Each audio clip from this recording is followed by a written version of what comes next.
Welcome to this crucial episode of Safe Schools Rainbow Roundtable. I'm Dr. Dan Sheridan, host of Safe Schools Rainbow Roundtable, and tonight we delve into a profoundly important conversation about HIV and AIDS education.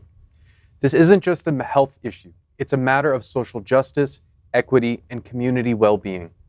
We're here to unravel why learning about HIV and AIDS is not just a necessity, but a right for students, especially those in high school, where relevant, real-world information can literally be a lifesaver.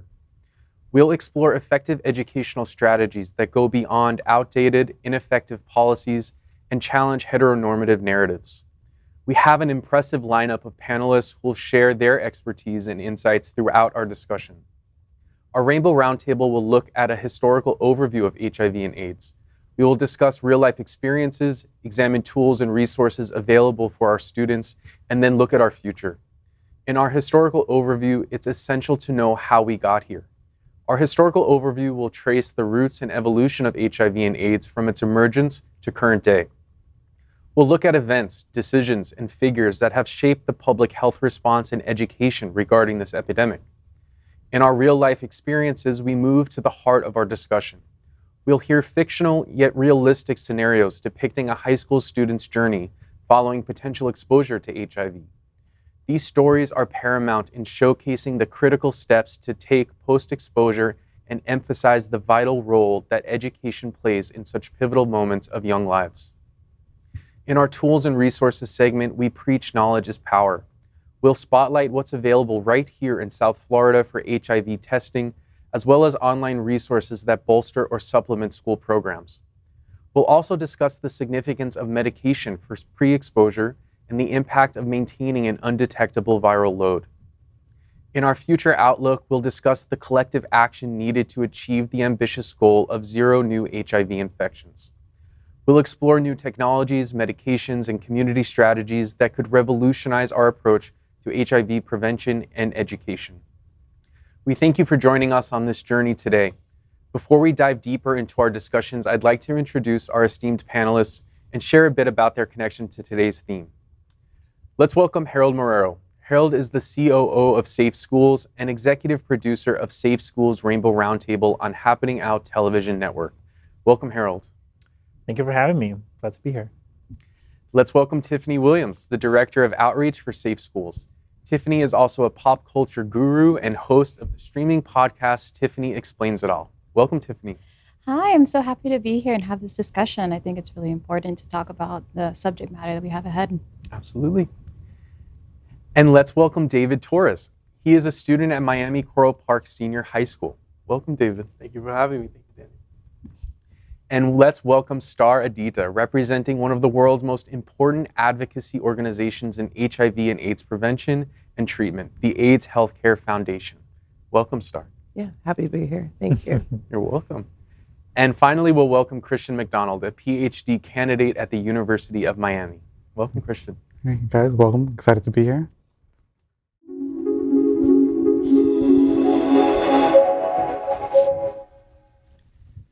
Today, we bring to light the untold stories of struggle and resilience that paint the human face of the HIV and AIDS epidemic. Though fictional, these narratives are woven from the threads of real experiences, reflecting the diverse impacts of HIV and AIDS across different communities and times. We begin in the early 1980s in San Francisco. Mark, a young, vibrant artist in the heart of the city's burgeoning gay community, finds his world crumbling as friends fall ill to a mysterious disease. Faced with a lack of information and rising panic, Mark grapples with the fear of an unknown virus, the grief of losing close friends, and the sting of societal stigma. His story reflects the confusion and despair that marked the early days of the AIDS crisis. Fast forward to the 1990s in rural Indiana, we meet Emily, a single mother who contracts HIV through a blood transfusion. In her small, conservative town, the diagnosis is a death sentence, socially and emotionally. Shunned by her community and struggling to care for her young son, Emily's story highlights the isolation and discrimination faced by many living with HIV, particularly outside of major urban centers. Next, we visit New York City, where we find Alex, a passionate activist fighting for better treatment access during the late 1990s. Inspired by the loss of his partner to AIDS, Alex channels his grief into action, joining forces with advocacy groups like ACT UP.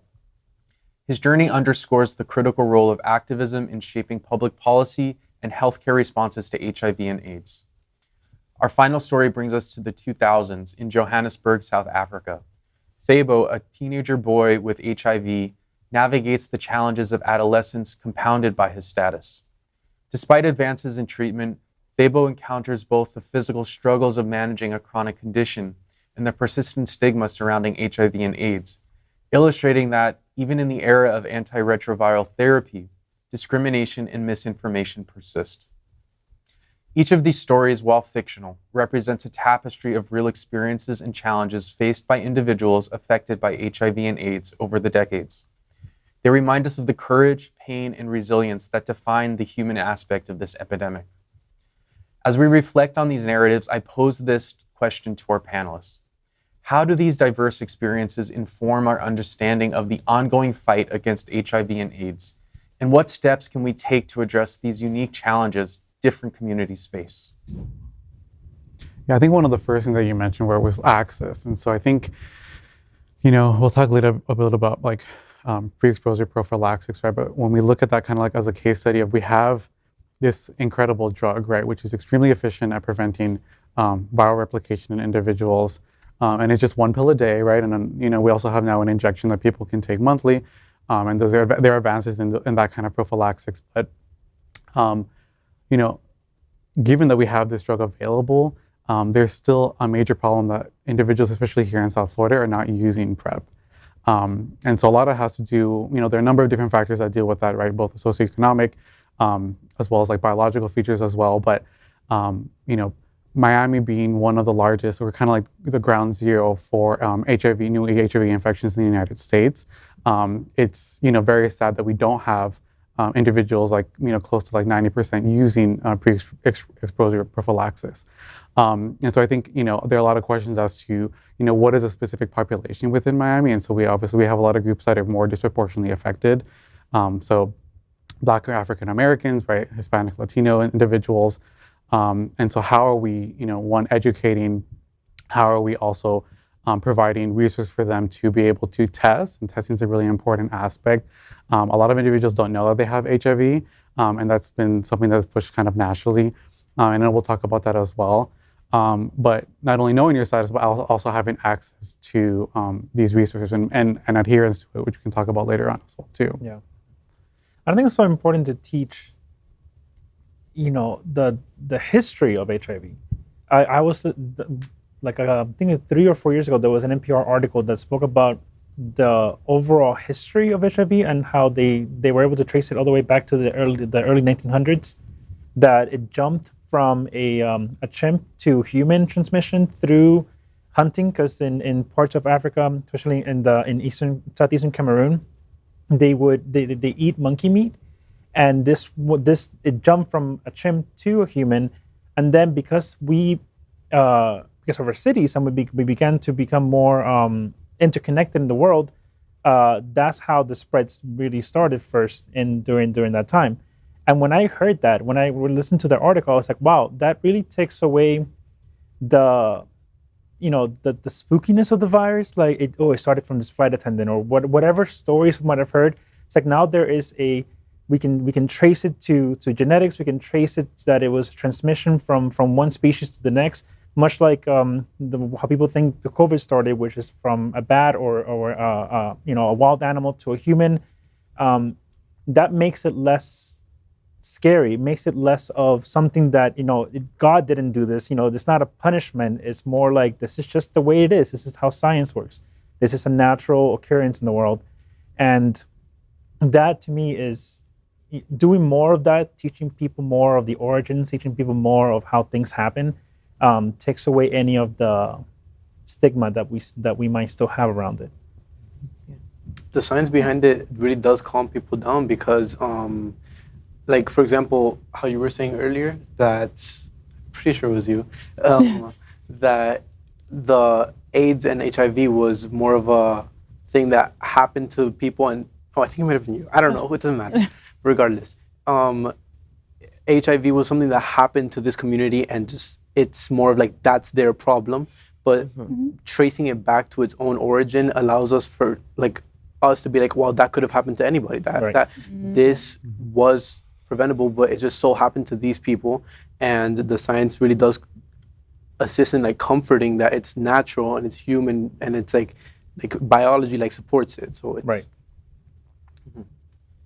And just also in terms of the different stories that we heard today, like it is important for us to see how all these different communities have been affected and what their response has been. And I'm so glad that you brought that up in the beginning, because putting a face to it, putting a person there takes it from a data set into this is an actual story of an individual. And it is unfortunate that when it comes to the queer community, like not only were we heavily affected, but we had to have gotten angry to then do something about it. And that's why, we started ACT UP and we started protesting. We started like, why, they're literally killing us. We're dying in hospitals and no one is doing anything about it. So I wish that we didn't get to that point. I wish we would have responded better, obviously, but that can also be a lesson in how we need to respond to these things. So the next time something like this happens, which it will happen, and we saw it with COVID, we have to respond quickly, right away, and get rid of any stigma that people might have of who's getting what and why they're getting it. Star, I was wondering if you could speak from the AHF perspective about community-specific approaches, how we think about community work in terms of preventing HIV/AIDS or educating the community. Yeah. So we have definitely different like arms here and arms there, legs there. So one of the things that we have are clinics that people can, and they're free clinics that people can get tested in. When I signed on to AHF, I loved that you could get HIV testing and then STI testing on the weekends in a thrift store. I'm a thrifter, and I was like, what? This is so cool. And this is so, like, because I work there now, but it's also like, this is normal. Yeah. Like, how normal is it to go shopping and then let me go get an HIV test? I know it's going to, take no time. And when I see clients and they come in and, they come in like every 3 months or, and it's just like, wow, like it creates a community. Yes. And also because AHF, the way that, our signs are, it's like, no judgmental bull or hook up with us or, things that you see and they go, well, what is that? I remember the first time I drove into Miami and I'm like, oh, that's where I work, hook up with us. Yeah, let's talk about it. Let's talk about sex. It's there. You're in Miami, let's go, But another, facet outside of like the actual clinics is our mobile clinics. And the fact that we go into neighborhoods, we go to events, AHF puts on events and sponsors different events in different communities to make sure that like we're seen. And when people come up to us, like, the shame goes away after you have like someone like me going, what's up? What brings you here? Right. You don't have to wear sunglasses. Everyone here had sex. It's like, it's okay. Take away the stigma immediately. And it that's just good word of mouth, and then they know that, and I say, tell your friends, why won't you tell your friends? Because this should be normal, and normalizing the conversation. If I am at a burlesque show, which I was like 2 weeks ago, I was just saying all kinds of crazy stuff, and they go, oh yeah, well, this is, we're at a burlesque show, we're queer. Some of us might want to hook up later, like, but I got condoms, I got dental dams. Let's talk about it. Yeah, sure. And I think the AHF is, they're cutting edge, and it's also like because I'm part of AHF, is like we believe in having these conversations and going to the places where people don't want to have the conversations. Yeah. And the fact that we consistently sit there in our vans talking to folks and getting them to come to test. They go, why are you always here? And I was just like, the moment we find someone who's HIV positive is the moment we can get them into treatment. Yeah. And it's the moment that we can stop for that person from spreading HIV. Mm-hmm. Like, that's exciting to me. That's amazing. Yeah. Mm-hmm. And I also love how it's not just about HIV. AHF has also done those cool posters and billboards about other STIs. Yes. There was something about a gonorrhea explosion or like a volcano. Yeah. That's pretty cool stuff. That you're seeing gonorrhea on the bus stop. Yes. Yes. I mean, on the way here, I saw like 3 billboards of it. But I have another question though. Yeah. So as someone that, like, I've never tested, I've never done anything like. Oh, yeah, you can come see me. I mean, like, how would I go about like finding this, and like, what are my main question? What about like youth, like people like me, like underage, like what if, because it's gonna happen, people are gonna have sex. Mm-hmm. So for the for like preventative care, like if I show up to your clinic, how would that work out? Like it's okay if I'm 17, it's okay. Absolutely. Insurance, payment? Yeah. And if you don't have insurance, we will figure that out too. We're there to treat you with cutting edge medicine, with, it doesn't matter if you don't have the ability to pay. We're going to figure it out. And you said underage, and then you said 17, and I'm like, oh, no. You're not underage to go to a clinic. Facility. Yeah. The youngest I've seen is 13 with their mom. Wow. And that's for, whatever. So, and that's, like I said, it's not only your age group that come in, but it's your age group that have a lot more information and are very good at asking questions. And I love it because it's like a 30-something that comes in and, we could be bowed down with a whole bunch of stigma. Like I said, it's like the sunglasses, the hoods up. Yeah. I'm in the clinic, but please don't look at me. And it's like, it's all good. But at the end of the day, like, once again, it goes back to the fact that when you come in and you sit down and, the person that's on the other side is asking you, like, what are you here for? You sell them and then you get tested and that's it. And it's like the Insti test, by the time I prick your finger and put the Band-Aid on, I have a result for you, right? Wow. Like fun, like that's great. Know your status. Why? Because as soon as you're done and you go to your partner and you go, this is what I got. This is what's going on with me. And then you say, this is the clinic that I went to. You can go to that clinic too, and that's, and that's that word of mouth. And it goes back to like, just there's no stigma in that because we're having sex. And I would kind of like to know what's going on with you because I know what's going on with me before I make that. And there's that consent. And that goes back to like, the more we can talk about that and the more you feel comfortable talking about that, like with me, you'll feel comfortable talking that about to your partners. I mean, if I were to see you, I would feel pretty comfortable. And just a second thing, for like the queer community, like those who are more ashamed and more like, obviously, like you said, like sunglasses, hoodie, what about like underage and like with parents? How would that situation work? Like someone that wouldn't tell their parents about, oh, hey, I had sex with this person, but like you're worried about something. How would you go about that situation? Like going to the clinic, would you need I assume you would need the parental consent for the age of consent to go to the clinic. I know that you can be, I'm just going to say 17. I know that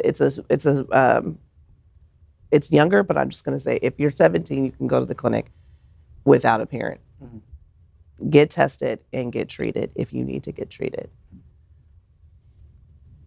Thank you. Yeah. But I also want to say that these are the conversations that when HF has things, events, and when it comes down to like talking with parents and talking to aunties and cousins and everything else, that's the first thing I say. I was like, don't you have nephews? Don't you have someone else like younger to talk to? Because it's like, but my whole thing is lately, teenagers talk to your seniors about sex because it's, it's like, You know, it's like there's a huge spike right now with senior citizens, right?